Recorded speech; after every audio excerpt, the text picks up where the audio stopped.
আবারও সরকারি ওয়েবসাইট থেকে ব্যক্তিগত তথ্য ফাঁস। চলুন সরকারি ওয়েবসাইট থেকে আমরা নাগরিক ব্যক্তিগত তথ্য ফাঁস হওয়ার খবর পাওয়া গেছে। এবার যেসব তথ্য ফাঁস হয়েছে এর তালিকা অনেক বড়। তার মধ্যে রয়েছে বাংলাদেশের নাগরিকদের নাম, পেশা, রক্তের গ্রুপ, মা বাবার নাম, ফোন নম্বর, মোবাইল ফোন কলের তালিকা, গাড়ির নিবন্ধন, পাসওয়ার্ডের বিবর্তন ও আঙ্গুলের ছাপের ছবি। বৃহস্পতিবার 16 নভেম্বর মার্কিন প্রযুক্তির বিষয়ে সময়কে ওয়ার্ডের এক প্রতিবেদনের এমন তথ্য উঠে এসেছে। ওয়ার্ড জানিয়েছেন এবার তথ্য ফাঁস হয়েছে সরকারি গোয়েন্দা সংস্থা ন্যাশনাল টেলিকমিউনিকেশন মনিটরিং সেন্টার, একটি তথ্য ভান্ডার যারা ফোনে আড়িপাতা আইনে কাঠামোর মধ্যে থেকে নজরদারি কাজ করবে। দীর্ঘদিন যত নাগরিকদের ফোন কল, ইন্টারনেট কার্যক্রমের তথ্য সংগ্রহ করা গোয়েন্দা সংস্থা এনটিএসসি তার সিস্টেমে একটি অরক্ষিত তথ্যভাগ ভান্ডারে গত সপ্তাহে হ্যাকাররা সিস্টেম থেকে বিপুল তথ্য চুরি ভান্ডার মুছে দিয়েছেন বলে উল্লেখ করা হয়েছে ওই প্রতিবেদন। ফাঁস হওয়ার তথ্য বাছাই করে ওয়ার্ড বলেছে, সংগৃহীত তথ্যের সঠিক প্রযুক্তি ও উদ্দেশ্য অস্পষ্ট। কিছু তথ্য পরীক্ষামূলক ভুল ও অংশবিক রেকর্ড বলে মনে হচ্ছে। এনটিএমসির এই অনিরাপদ তথ্য ভান্ডারে খোঁজ পেয়েছিলেন ক্লায়েন্ট ফিসের এআই এর নিরাপত্তা গবেষক ভিক্টর মার্কোপুলস। এর আগে বাংলাদেশের সরকার একটি ওয়েবসাইট থেকে লাখ লাখ নাগরিক ব্যক্তিগত তথ্য ফাঁস হওয়ার খবরটি মার্কোপুলস দিয়েছিলেন। মার্কোপুলস বলেন, কোনো গোয়েন্দা সংস্থা থেকে এমনকি ঘটবে তা আমি আশা করিনি।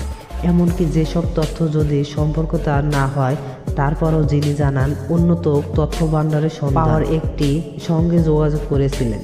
তার ধারণা কোনো মিসকনফিগারেশনের কারণে তথ্য ভান্ডারটি ফাঁস হয়েছে। এরপর গত 8 নভেম্বর ফাঁস হওয়া তথ্য ভান্ডারের বিষয়ে বাংলাদেশের কম্পিউটার ইনসিডেন্ট রেসপন্স টিমকে অবহিত করে। এই বিষয়ে সিআইটির ওয়ার্ডকে জানায় বিষয়টি তারা এনটিএসকে অবহিত করছে। মার্কোপুলস আরও জানায়, হ্যাকাররা অর্থ দাবি করে 12 নভেম্বর ডেটাবেসটি একটি বিলুপ্তি ঝুলিয়ে দেওয়া হয়, তা না হলে সেটি মুছে ফেলা অথবা প্রকাশ করে দেওয়ার হুমকি দেয়। তথ্য ভান্ডারের মধ্যে 120 রকমের হাজার হাজার টাকা তথ্য রয়েছে।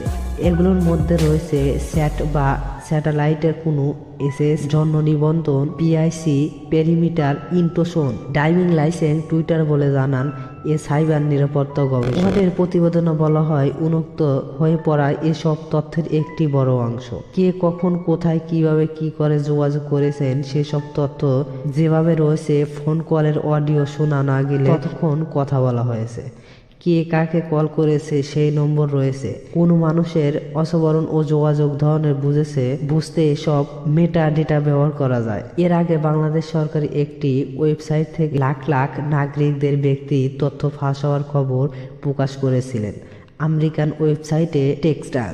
তখন বাংলাদেশে নাগরিকদের সম্পূর্ণ নাম, ফোন নম্বর, ইমেল ঠিকানা এবং জাতীয় পরিচয়পত্র নাম্বার সহ ব্যক্তিগত তথ্য উন্মুক্ত হয়েছিল ইন্টারনেট। পরে জানা গিয়েছিলেন তথ্য উন্মুক্ত হয়ে পড়ার এই ঘটনাটি ঘটেছে জাতীয় জন্ম মৃত্যু নিবন্ধন ওয়েবসাইট থেকে।